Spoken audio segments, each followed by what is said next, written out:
আসসালামু আলাইকুম everyone, welcome back to রোজিনার কিচেন। আজ আমি কেএফসি স্টাইল চিকেন ফ্রাই বানাবো। ভাবলাম রেসিপিটা আপনাদের সাথে শেয়ার করি।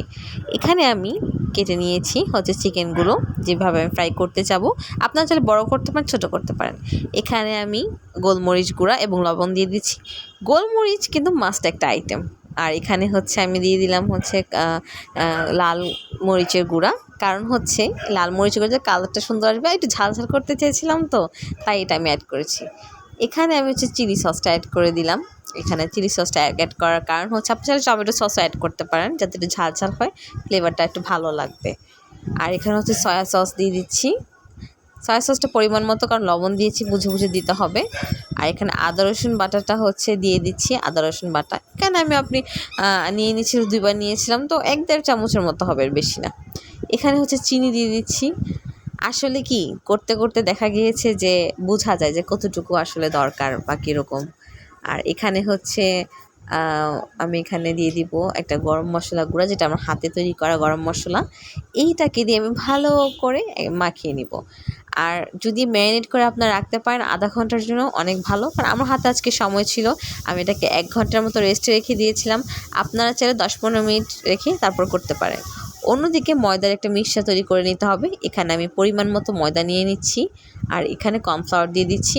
কর্নফ্লাওয়ারটার কারণে কিন্তু খুবই মুচমুচে হবে, খেতে অনেক বেশি ভালো লাগবে। কর্নফ্লাওয়ার দেওয়া ট্রাই করবেন, আশা করি বেশি ভালো লাগবে। লবণ দিয়ে দিয়েছি। এখানে আমি দিয়ে দিচ্ছি গোলমরিচের গুঁড়া। আর লবণটা অবশ্যই স্বাদ মতো, কারণ ফ্রাইও আছে, ওই যে চিকেনটা ম্যারিনেট করার মধ্যে আছে, তাহলে আপনার বুঝে নিতে হবে। এখানে আমি লাল মরিচের গুঁড়া দিয়ে দিচ্ছি। তারপর এটাকে ভালোভাবে আমি মিক্স করে নিব। মিক্স করাটা ভেরি ভেরি ইম্পর্টেন্ট। আর এখানে আমার মেয়ে বলছিলাম, ও দেখো কত সুন্দর একটা টমেটো দেখতে, ও দেখিয়ে নিল।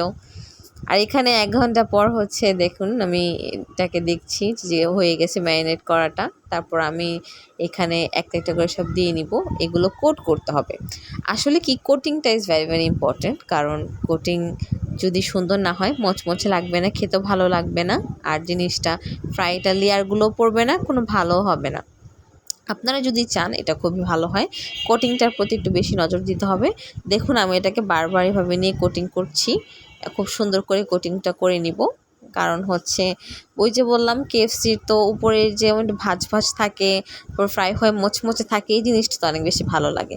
এখানে আমি সেই কোট করা চিকেনগুলো পানিতে নিয়ে নিচ্ছিলাম। দেখেন, পানিতে একবার আমি ডিপ করে নিব। ডিপ করে নিয়ে আবার এটাকে আমি সেম ময়দার এখানে কোটিং করব। এরকম করে 2 থেকে 3বার প্রসেসটা আপনি অবশ্যই ফলো করার ট্রাই করবেন, তাহলে দেখবেন অনেক অনেক বেশি ভালো মচমচে একটা 2-3টা লেয়ারের মতো পড়ছে। আর এখানে দেখুন, আমি আবার ওই চিকেন পিসটাকে আবার পানিতে ডিপ করে আবার করছি। যেটা বললাম আমি আপনাকে, যে 2 থেকে 3বার এভাবে কোটিং করে নিলে জিনিসটা খুবই ভালো লাগবে।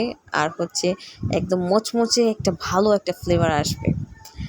এভাবে করে আমি সবগুলো করে নিচ্ছি, যেন আপনাদের সুবিধার্থে আমি আবার দেখিয়ে দিচ্ছি যে কীভাবে এটাকে আমি 2 থেকে 3বার কোট করেছিলাম সবগুলো। দেখুন, এক এক করে আমি সবগুলো করে নিচ্ছি।